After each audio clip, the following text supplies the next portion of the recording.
Hey guys, today we're going to show you how to do a compression leak down test on the Audi with the leak down tester we made last week. It's just some spare parts laying around. So the first thing you do before you do compression or leak down test is you got to make sure the engine is warm.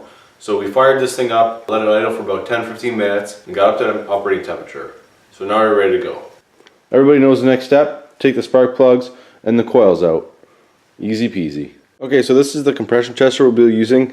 It's just a Harbor Freight unit. It's really not a big deal. These are pretty simple units. Just a gauge. This hose here has got a check valve in it, and that's it. That's how easy it is. So anyway, what you do is you take this hose, throw it into your spark plug hole.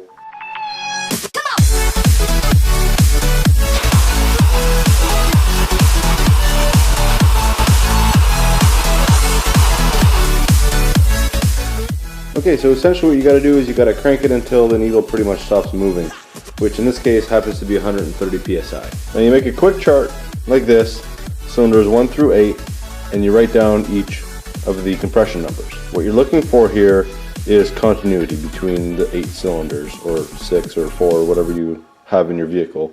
Really what you're looking for is not any more than a 10% change between the highest and the lowest cylinder. They should all be within 10% band. Alright, so let's do the other 7 cylinders now and figure out where we're at.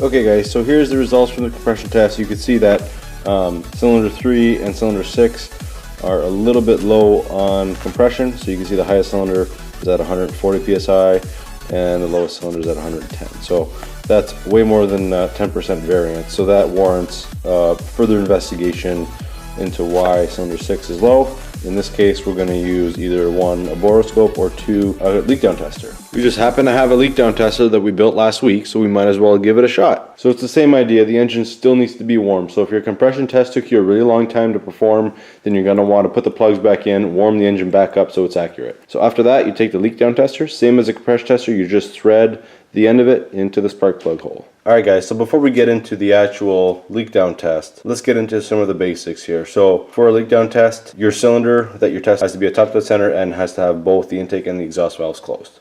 So usually when you do this, you are able to bar the engine over either by using the bolt on the crankshaft or on the damper, I mean, and you just turn the engine over until you figure out which cylinder is at top dead center.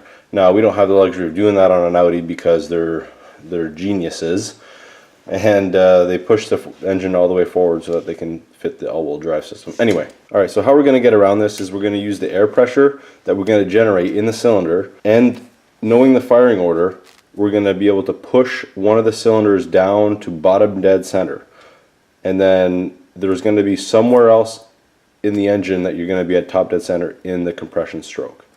So let me walk you through how we do this. Okay, so let's just imagine you want to test cylinder 1.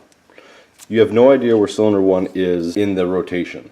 You know that the engine has 720 degrees of rotation for every time the engine fires. So what you need to get cylinder 1 up to top dead center. So the way we're going to do that is we're going to put air pressure into cylinder number 4. Make sure the car's in neutral and that it can rotate freely. You'll push the piston down to bottom dead center on cylinder 4. What that will do is bring cylinder 1 to top dead center because it's 180 degrees out of phase. And this is because it's a V8. So if you have a V6, it's going to be different. But there's always going to be one cylinder that's going to be at bottom dead center while the other one is at top dead center. First step, pressurize cylinder 4. Get it all the way down to the bottom of the stroke.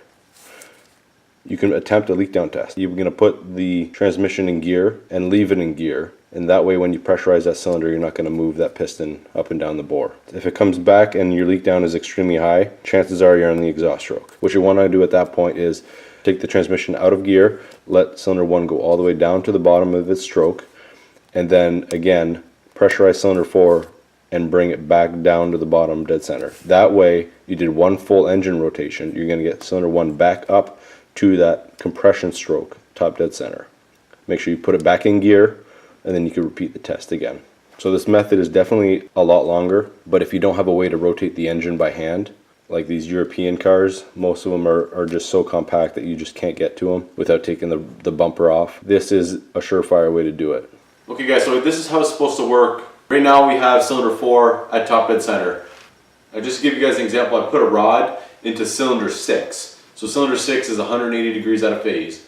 And what you're going to see is I'm going to zoom in on this rod. I'm going to pressurize cylinder 4, and what you should see, this rod should start moving up in the stroke. So we're going to try and get cylinder 6 to top dead center. Check it out.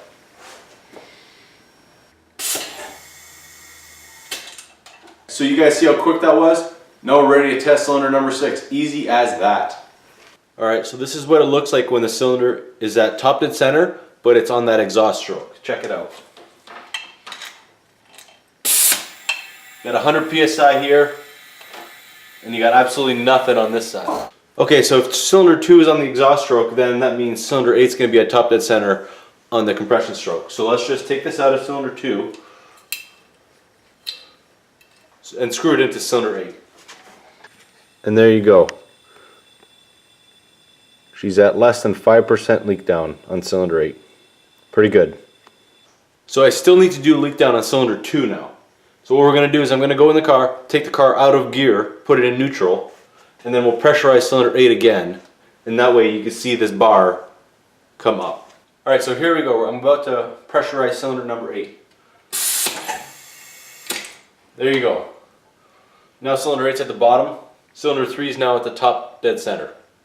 Okay, so what we just did is we pushed cylinder 3 all the way to the top dead center. Now by doing that, cylinder 2 is all the way at the bottom. So we need to push cylinder 3 back down so we can get cylinder 2 back up. I know, it's kind of confusing. So there you go. Cylinder 2 is now back to top dead center. So now you have to make sure you put the car back in park, or else the engine's just going to want to turn again. There you go, 100 psi, 100 psi, 0% leak down. Alright guys, so we just finished leak down.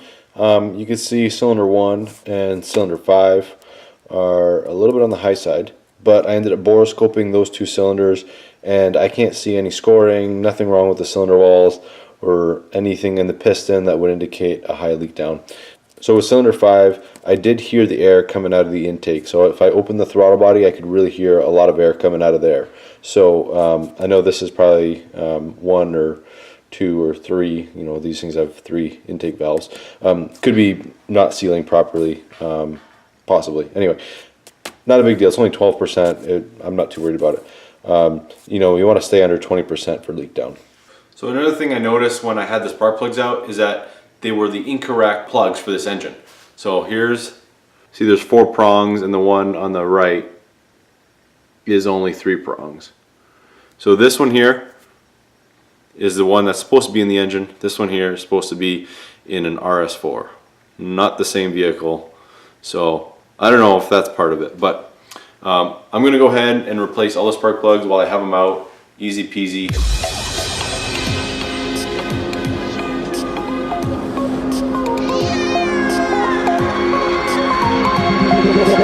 Tell me like a Hellcat.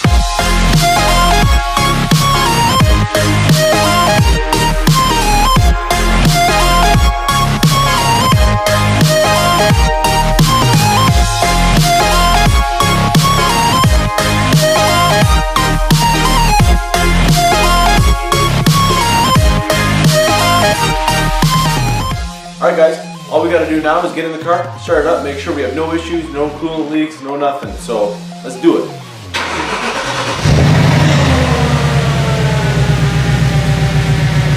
Alright guys, so that's how you perform a compression and leak down test on an Audi S4.